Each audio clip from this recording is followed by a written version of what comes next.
in April 1917. A guy called Marcel Duchamp submitted an exhibit to the inaugural exhibition of the Society of Independent Artists in New York. He did so whilst being on the board of the society, but his fellow board members didn't know that he'd submitted this work. The work was called The Fountain, and basically what it was what's known as a ready-made piece of artwork. What he'd done,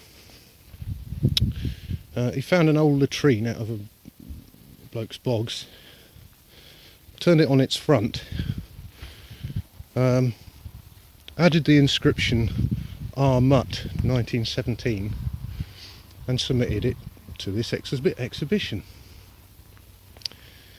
The board at the time, after some deliberation, decided that they couldn't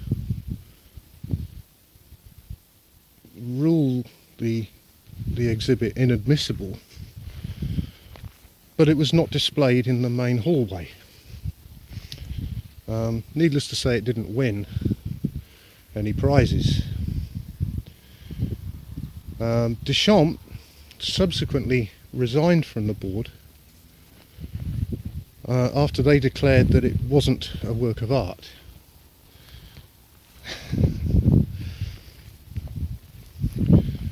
And it's kind of ironic now that the only reason anybody remembers that exhibition is because of the fountain.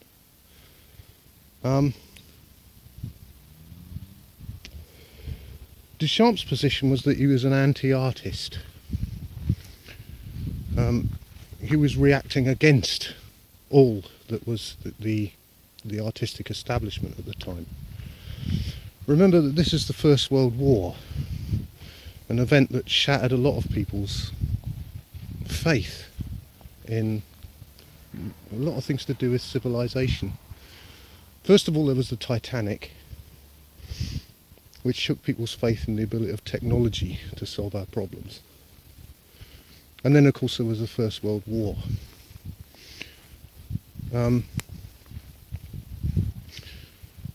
I seem to remember one account that said that Duchamp himself was a veteran of the First World War. And so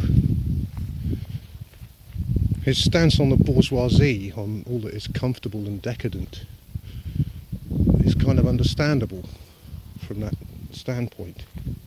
But in any case, Duchamp declared himself an anti-artist, obliquely agreeing with the board of the society, actually. His work, The Fountain, turned out to be pretty influential. It would appear that it influenced the Dadaist movement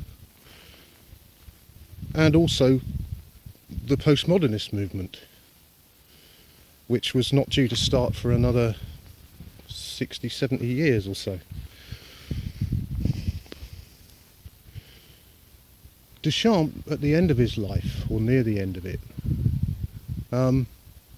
actually walked back the anti-artist thing and became more of an establishment figure, and his position became more along the lines of his stuff is art after all. But that was only after everybody else climbed aboard the bandwagon and decided, yeah, stuff like this is art.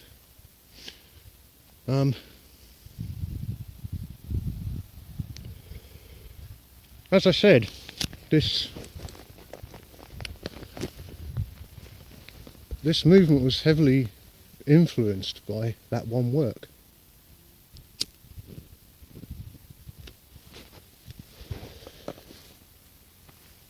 To the extent that it spawned a lot of others.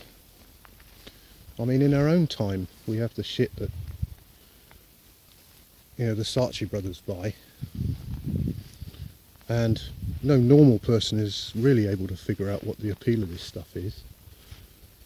You know, we have Tracey Emin declaring to the world that she is an artist, and that, you know, her output qualifies as art simply because she says it's art.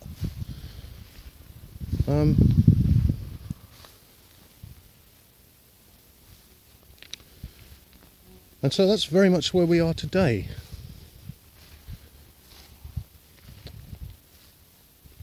The whole of the 20th century seems to have been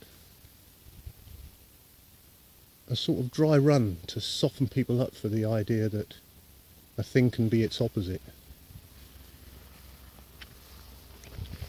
And hence, you know, the Henry Moores, the Damien Hirsts, the Jackson Pollocks.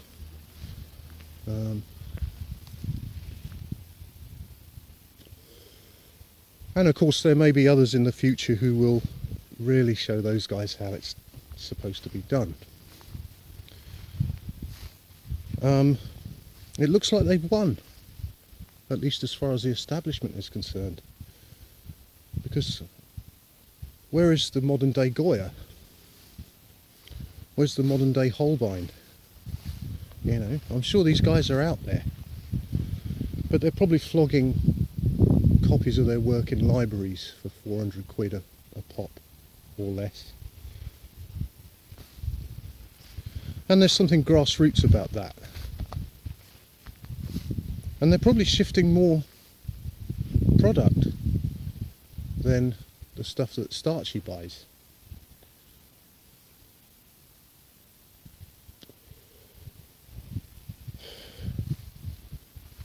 But I think it's too early yet to say whether that grassroots appeal will lead to anything that's influential, or the kind of thing that will be sensational enough to warrant a place in the history books.